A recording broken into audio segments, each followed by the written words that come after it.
தாக்குதலால் பாதிக்கப்பட்ட ஜம்முவில் முதலமைச்சர் உமர் அப்துல்லா ஆய்வு செய்து வருகிறார். பாகிஸ்தான் தாக்குதலால் பாதிக்கப்பட்டுள்ள ஜம்முவில் முதலமைச்சர் உமர் அப்துல்லா ஆய்வு செய்து வருகிறார்.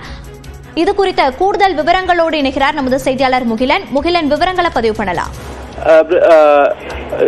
மோனிஷா, தற்போது உமர் அப்துல்லா அந்த ரஜோரி பகுதியில் அவர் அங்கு அதாவது அங்கு சேதமடைந்திருந்தது. அது தொடர்பான ஆய்வுகளை மேற்கொண்டால் அங்கு பாதிக்கப்பட்டிருக்கக்கூடிய மக்களை அங்கு அவர் சந்தித்து தொடர்பாக அவர் கேட்டறிந்தார். அது மட்டும் இல்லாமல் அங்கு பல வீடுகள் சேதமடைந்திருக்கின்றன. குறிப்பாக இந்த ஆர்டிலரி குண்டுகளை பயன்படுத்தி பாகிஸ்தான் தொடர்ந்து இந்த போர் நிறுத்த ஒப்பந்தத்தை மீறி அவர்கள் தாக்குதலில் ஈடுபட்டு வருவதால் அங்கு இருக்கக்கூடிய வீடுகள் கடுமையாக சேதமடைந்திருக்கின்றன.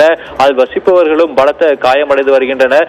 தற்போது அவர்களை நேரில் சந்தித்து அவர்களுக்கு மாற்று ஏற்பாடுகள் என்ன செய்ய வேண்டும் என்பதையும் உமர் அப்துல்லா அங்கு கேட்டறிந்தார். மோனிஷா, முகிலன், முப்படைகளின் தலைமை தளபதிகளுடன் பாதுகாப்புத்துறை அமைச்சர் ராஜ்நாத் சிங் ஆலோசனை மேற்கொண்டு வருகிறார். இதில் என்னென்ன நடவடிக்கைகள் அடுத்து எடுக்கப்படும் என யூகிக்க முடிகிறது? விவரங்கள்.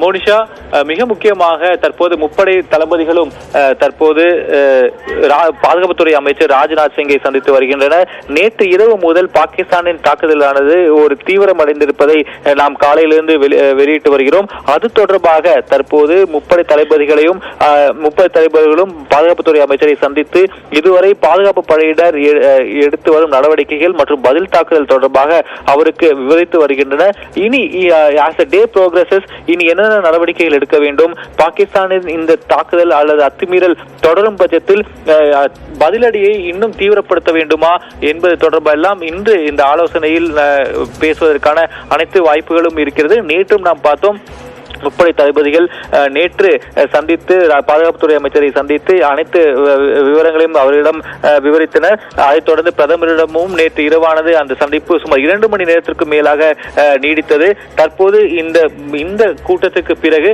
பத்திரிகையாளர் சந்திப்பும் நடைபெற உள்ளது. இன்றைய கூட்டத்தில் அதாவது இந்த பதில் தாக்குதல் எல்லாம் எவ்வாறு இருக்க வேண்டும், எவ்வாறு எடுக்கப்பட்டு வருகிறது, அதை தீவிரப்படுத்த வேண்டுமா என்பதெல்லாம் இன்றைய இந்த கூட்டத்தில் விவாதிக்கப்படுவதற்கான அனைத்து வாய்ப்புகளும் இருக்கிறது. மோனிஷா, விவரங்களை பதிவு செய்தமைக்கு நன்றி முகிலன்.